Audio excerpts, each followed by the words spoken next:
Good afternoon. Welcome back to the Distinctions for Live office hours. Distinctions for Live. Maybe I should call it that. I'm still looking for a name. I don't know if I like office hours, but I could call it the Distinctions for Life, Distinctions for Live. I don't know about that. Anyway, I'm Ron Davis, and thank you all for tuning in. I began these live streams during the 2020 pandemic, and just because everybody was inside and I wanted to do something different and do an experiment, so I started doing live streams. And I invite people that I think are interesting. And so that's the whole point of this podcast, is to podcast. See, that's my podcasting coming back through there too. It's for me to try things, including losing my camera, which apparently happens periodically, and I haven't figured out a fix for that yet. So don't expect perfection on these live streams. If you tuned in and you were expecting me to be all super slick as a live streamer, this was not the place to come. But I am happy for any of you that come right now, and for all of those of you who watch it afterwards. I find a lot more people watch this show afterwards than do during the actual live stream. If you are live and you want to leave a comment, whether you're on Facebook or on YouTube, you can leave a comment. We'll see those, and we'll be able to respond to them as well. And today, my guest, maybe I'm going to have to let her start talking because apparently my mouth is not working today. My guest today is a friend of mine from a group that has actually led to a lot of guests. It's a group of people who are trying to build something bigger than what we already have, to build on our success and stuff like that. It's the Catalyst Mastermind group, started by Jason Van Orden, who was on the show. Other members of that have included Stu Swineford, who was on last week, and Carly. I'm not going to pronounce her last name because I'm going to get it wrong. But Jill Fahlgren is my guest today. And Jill, how are you today? Hey, Ron, I am doing really well. It's wonderful to be here. Thank you so much. And I actually, just so you know, I did think before coming here, I thought, maybe I'll turn the tables and ask you some questions. So maybe we might switch roles. Who knows? Maybe we could do that. That would be great. I always love having people ask me questions. I actually used to, when I did my photographer and model podcast, at the end, we would always say, well, do you have any questions for us? And that always threw people for a loop. Mostly because a lot of people aren't used to doing this kind of thing, right? They're not used to being on interview shows of any kind. And so when you ask them to ask you a question, they're like, what? Huh? Yeah.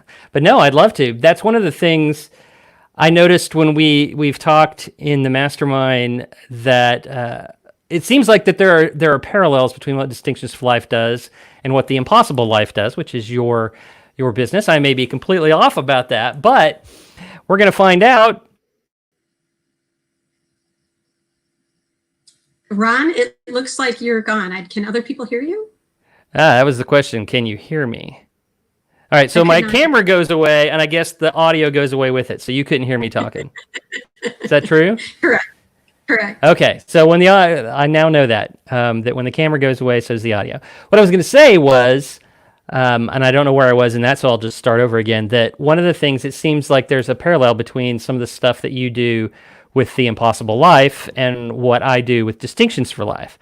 So the question I always ask my guest on this show is, what is it that you do, and how did you come to do it? Wonderful. Thank you so much, Ron. And I feel compelled to start by saying the name of my company is actually The Possible Life. And it is all about, I definitely see the ties between what we do, and I'm excited about that. What I do is I work with high potentials and high performers who are committed to doing their best and being their best. And what I find can happen is sometimes people can get so focused in doing the work at hand that they lose sight of who they are as a leader or how they're showing up. They may even sometimes get caught up in trying to be some mold of what they think a leader should be, and they lose themselves. And this can lead to real challenges. Sometimes people find themselves not being very happy or satisfied with where they are in their career. And maybe they're getting some tough feedback from their bosses or in the workplace. Maybe they're just not getting the results that they want. operating at your peak is not something that comes by accident. And so what I do is I work with leaders to help them dig deeper so that they can soar to greater heights. And it's really about aligning themselves in their careers so that they can achieve the possible life, which is where I take the name from my business. Yeah, I am sorry. I even remembered that it was the possible life, and I've switched cameras, so hopefully this new camera will work. And I do have the URL right in the little banner below. Wonderful. Yes. That says the possible life, and people can go there and check it out. What you do. So, do you primarily do one-on-one, or do you do groups, or what is it that you do? Like, what does that look like? Yeah, well, thanks so much, Ron. So, you know what? I do work a lot with individuals, and it's helping people do a couple of things. One is really on the professional and leadership development side, where they are working to strengthen their skills and their abilities that allow them to do their jobs better, be better leaders, get better outcomes. And I also work with teams. So working both with group coaching as well as group or team facilitation. And what I love about what I do is that there's a lot of power in both working one-on-one individually with somebody, because it really allows them. A lot of people have a lot of training opportunities out there. There's a lot they can read and a lot of assessments and things that they can do, a lot of podcasts they can listen to, and all that stuff is really great. One of the things I love about what I do is that when I'm able to work with people one-on-one or even within a group setting, it allows them to get that individual perspective. And it's not unlike the mastermind group that you and I are a part of as well. There's great value in the training and the stuff that we do, but there's something really powerful about having somebody focusing their whole attention on you and what you're trying to achieve, whether that's as an individual or as a group or even as a team. And so I do some not public, but I do some workshops where it's a group of people that aren't really affiliated, but I also work with teams and groups within organizations as well. Okay. Yeah, I do one-on-one mentoring, and it's a very sort of similar thing. I think my audience may be a little different than yours. I'm generally people who are in the startup phase, so they're trying to build some kind of business. Or start something in particular, and that's where I help them. And but that thing about one-on-one is, yes, you can focus it to what that person needs on that day. The other thing is that you get to, and I think you can do this with groups, but you have to have some kind of interaction. You get to hear what they're saying and react directly to that. So when people listen to a podcast, they may learn something. When they read a book, they may learn something, but there's not going to be a point where that podcast goes, you just said X, and that means you're thinking this. You know what I mean? Like that happens all the time. People will say, well, I should be doing this. I'm like, why should you be doing this? Who told you should be doing this? Do you find that to be true too? Absolutely. I love that too. I love the image of the podcast saying, hey, wait a minute, I think I saw that in a movie or something. But you're 100% right, because it's very much about what's going on. And to your point, I'm hearing what people are saying. I'm also noticing what they're not saying. I'm noticing how they're saying it. I'm having the opportunity to interact with them and having the opportunity to ask them things like, what are you thinking? How are you feeling? Getting some of the external perspective as well as the internal. And I think that's a lot of what coaching is about, is a lot of times people just focus on the, that external stuff, but that's where digging deeper comes in, is if you're not paying attention to your thoughts and to your feelings, and not only those things, but how are you responding to them? How are you managing them? How are you responding to them, as well as how you're responding to other people? All that stuff, I think, can make a big difference in terms of, how you're perceived and what you're doing in the workplace or I look at it, part of the reason I call it the possible life is because I do think it's about the life aspect. And while a lot of my work, the entree is career, I find that you're really working with the whole person. And, it's the same person at work or at home.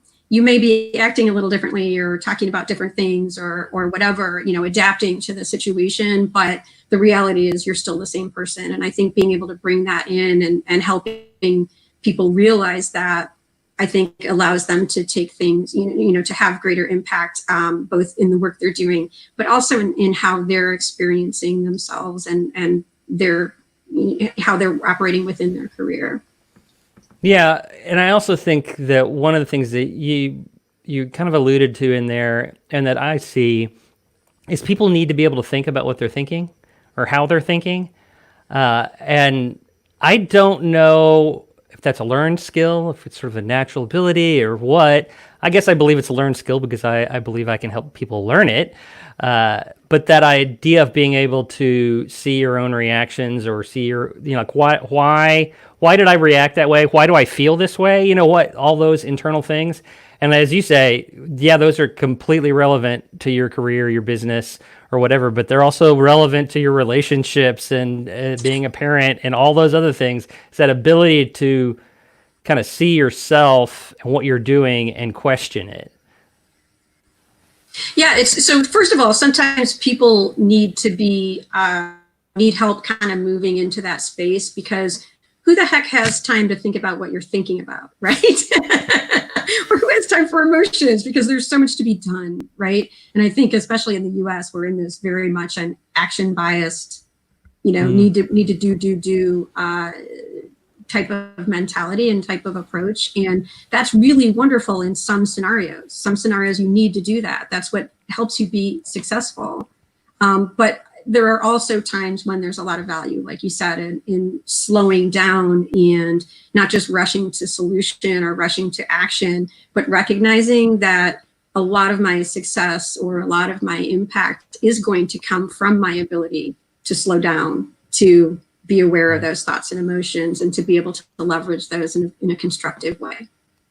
Yeah, and it's a practiced thing as well to kind of get that space. I know I always use Stephen Covey's discussion of it in the 7 Habits of Highly Effective People when he's talking about being responsible.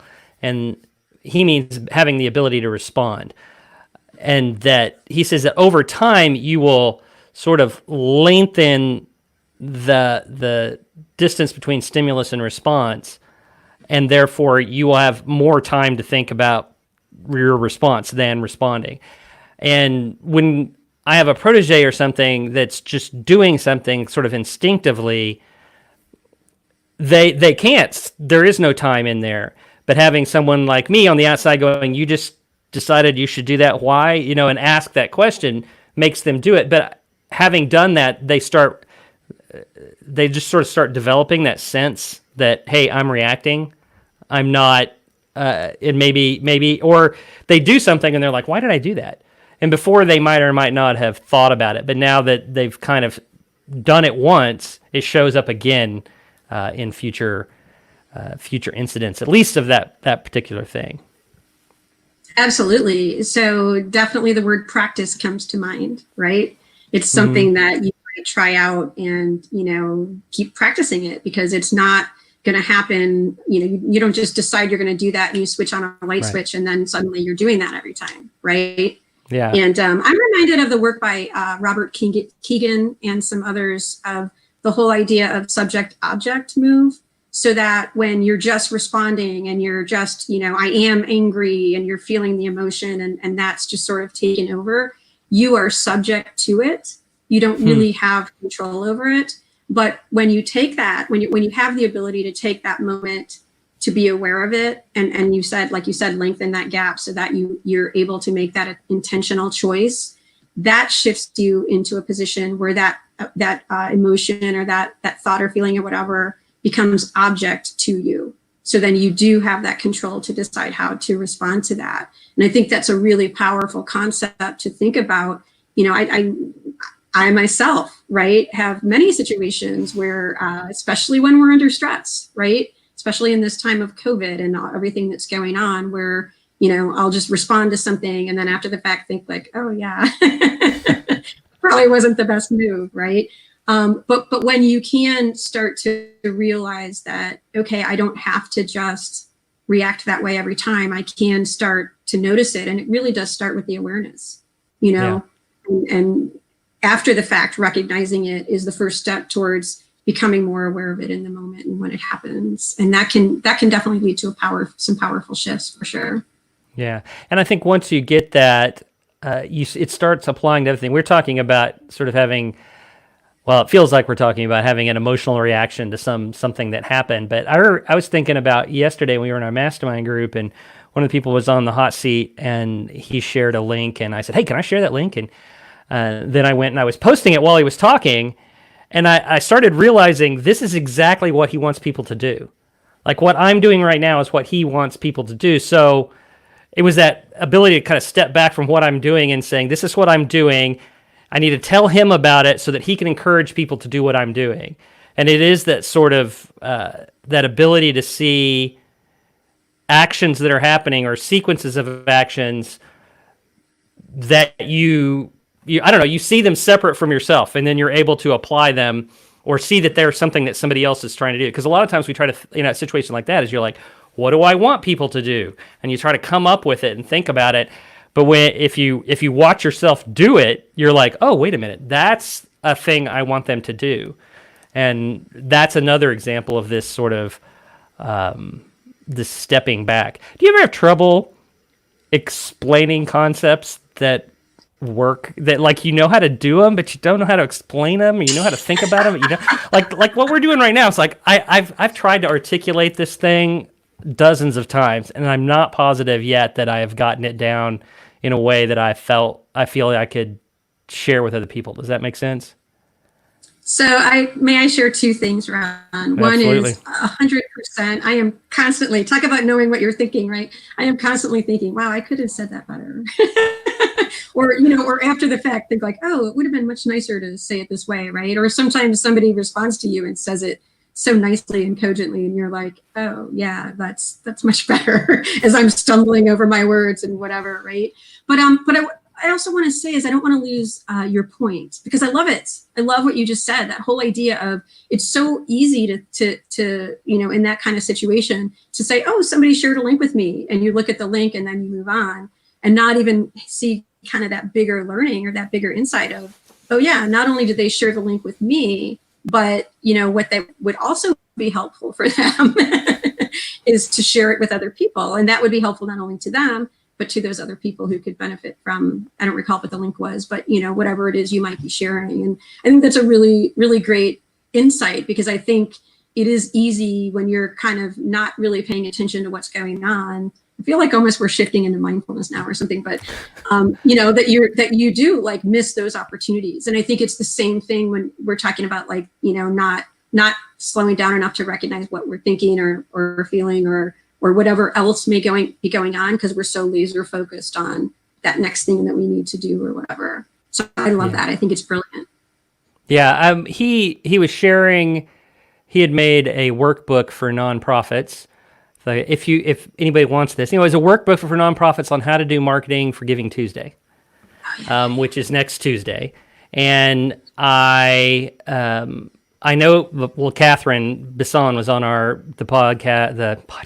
the live stream 2 weeks ago, and she runs a nonprofit here. And I'm like, oh, she needs to see this. And so I went and I shared it on Facebook and I tagged her.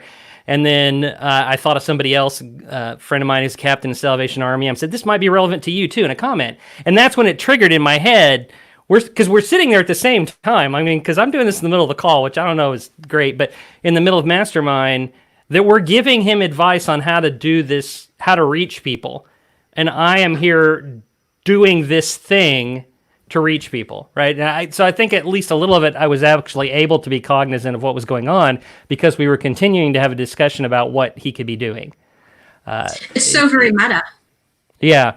But it's really easy to like not do that when you don't have another stimulus that's also ticking. There's too many things going on in your head at one time, and they kind of can overlap on one another. And sometimes they overlap in a good way, and sometimes not.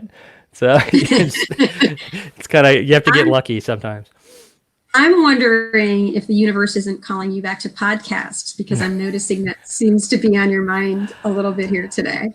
The part of that's habit, because I have had two, kind of three podcasts in the past. I haven't done one in about 5 years.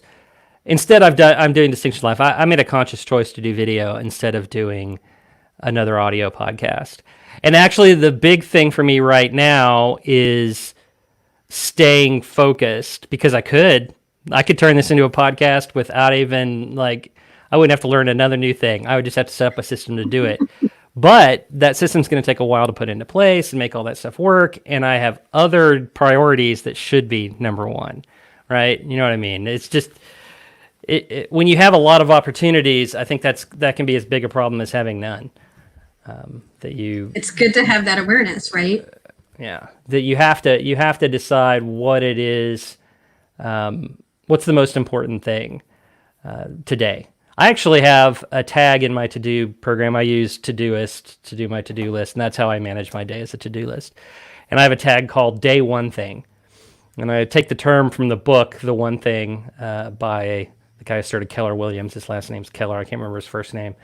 And he's always like, what's the one thing that if you accomplish it, you need to accomplish today? And so I normally have more than one thing, but but I do very much have that, this. To me, I also use the term to win the day. What's the one thing, if I did this, I will have won the day? So there's that kind of thing. Well, it's been about 20 minutes, and I don't want these things to go too long, but you wanted to ask me questions, and I'm game for that. Well, before we do that, I just want to give my own plug to the Self Journal, because that's what I use for my planning. And you might be interested, because it offers up the top 3 goals for the day, top 3 things that you want to do. So, again, the whole idea of keeping track of your priorities and stuff like that is really, really helpful. And I couldn't agree more. Staying focused on what are those top things, recognizing that day by day that may shift. So I thought that might be interesting to turn the tables a little bit. And so, Ron, remind me, how long have you been doing Distinctions for Life? It's surprisingly not an easy question. Actually, I did it 10 years ago for about, I think there were 10 episodes. They're still on the list. And then I didn't do it for 10 years. And then I brought it back. Let's see, I've been doing one-on-one mentoring since a little over a year. So my first project I've had for a year, and I was doing articles for about 4 or 5 months before that. So about a year and a half, I would say. A year and a half, yeah. Okay, great. And what's your biggest learning from doing it? Biggest learning from doing it? It's just the first thing that popped into my head was I learned that I really enjoy the one-on-one process, which is weird to me. That seems weird to me, and I've talked about this in the podcast before. I don't really supersonically believe in the false dichotomy of introvert versus extrovert, but I come out of my one-on-one sessions with my proteges jazzed up. And most people would say, if you're an introvert, which I always considered myself growing up and as I was younger, that you get energized by being alone and you use it up by being around people. But in that particular case, I get energized by doing those sessions. So that's the biggest thing I've learned, biggest self-discovery in the whole process. I have to say, too, I think there's a scale of introvert, extrovert, and I fall on the introvert side, but not, all the way to the end. And I also am very energized by the one-on-one stuff, and even by groups. I love facilitating groups. I love speaking. I love doing all those things. And I come out extremely energized. I can only do it for so long. And then I need my downtime. I need to rejuvenate. So for me, back in the day when I, might be at an event or something like that, I realized that point where I need to exit because sliding returns there, and I'm going to just start getting really, really, really tired. But I think it's interesting. Another thing that you and I have in common is in our businesses is that both, enjoying that one-on-one stuff, and also I think our, desire to make an impact, right? To help others. Has that stayed consistent for you? Your desire to help, has that stayed consistent for you throughout your business? Yes. It's always the point isn't me. Like if I, well, like one thing, here's a distinction that I make, which is people say they want money. So let's talk about money for a moment. Because a lot of times people want to do something like what I'm doing, personal development, whatever, because they want money. And I'm like, you don't want money. Like, that's actually one of my favorite things to talk to people about is like, what is it you really want? Like, why do you want that money? What are you going to do with it? So in this case, when it comes to distinctions for life, it's not about money, even if it's successful. I intend for it to make money. And if it's successful, that's great. But it is about, changing the lives of the people for the better that are part of it, whether they're watching my videos or doing one-on-one or part of one of my courses. So it's always about help. It's about helping them help themselves. That's another kind of point too, is I don't change people. You change yourself. I don't think anybody does, right? I think, and I think it's an interesting point because I share that with you, that desire to help people in that way and have impact on their lives. And it's interesting because I have, people have come to me to work with me who they kind of have the expectation that I'm going to do the work for them. I'm going to change them, right? Or I'm going to help them achieve whatever it is they want to achieve. It's, I don't know if it's a misnomer about coaching, but I think it's this idea of like, oh, I'm going to get this coach, or I'm going to work with this person and everything's going to be great. Which is why I say I like to work with people who are committed to right. doing their best and being their best. So for me, I think I have always had that desire to help and make a difference. And even when I was in corporate for about 20 years in technology services, and even when I was doing that work, when I look back, the stuff that I most enjoyed was when we were delivering stuff that helped, helped the company, help the people, right. The employees, right, or the clients do their jobs better, easier, or made their lives better or easier, right? And so that's always been something that's driven me. And I think now that I kind of hated the technology, or at least I wasn't super happy there. I shouldn't say I hated it. I love technology, but I didn't love working in that environment. Yeah. And I think for me, finding this place in coaching, in the coaching space and the facilitation space, where I can be much more focused on the type of, helping people solve the types of challenges and achieve the things that they want to do more directly, I think is really, really satisfying for me and something that drives me very much. Yeah. I was a computer programmer for 20 years before this. And it's interesting to me because I look back at that time and at the people I worked with and how few of them stay in it forever. And I don't know, even one of my protege, he's a programmer and but he's trying to do something else. It's not, I don't think it's so much that the technology, you come to hate it as if you kind of just master it, right? Like it's like, okay, yeah, I could learn new stuff, but I've learned the new stuff before, and it just doesn't have, when you're first in it, like every time you accomplish something that is just like super incredible. But as you go through your career, it starts getting predictable, I guess. I don't know if that's the good way to put it, but it's interesting that you came out of a tech background. I know. You know what? We're going to have to do a whole other one of these and talk about that. We'll do it on your show. When are you going to start your platform? You can have me on your podcast, Jill. Well, last thing I'll say about that is that, from that tech perspective, I always thought of it as, I really do value technology. It's, makes my life easier, all that stuff. I never wanted to be on the leading edge. I never was excited about learning that next greatest thing. And I think that's part of what it was. And I think also the environment of just the whole, I was in delivery and project management and stuff like that. But I'm not here to complain about that. I'm excited because It's actually helps drive me be so committed to wanting to help other people, because I find that, our careers are a big part of our lives. And I think we can't have that possible life if we don't try to work on both. And don't stay too long in something that we're not super happy in if we don't have to.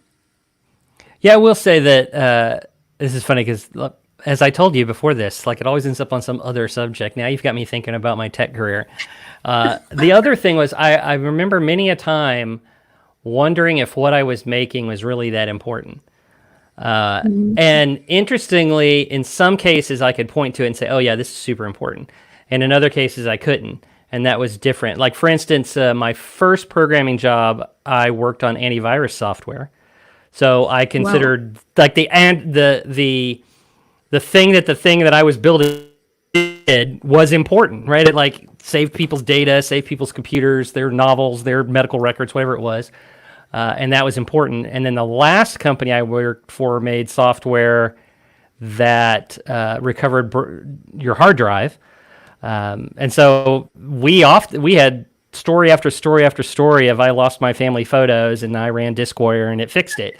And that was satisfying, lost your right? hard drive, you know how important that is. Yeah, too. you do. And may I just say, when you said virus in this pandemic, when you said virus, my first thought was you were curing. Yeah, no, it was the other kind of computer viruses. But it's interesting after you understand computer viruses and then go back and look at actual viruses and how they're different and the same. So that's different and the same. There's a reason they call it that, right? Absolutely. But that's really cool. That's funny that you sort of had that experience, because I felt the same. You know, that it just I was like, how important is this really? How much of a difference is this really making? And I do think still though that, you know, things like losing your hard drive can be really yeah.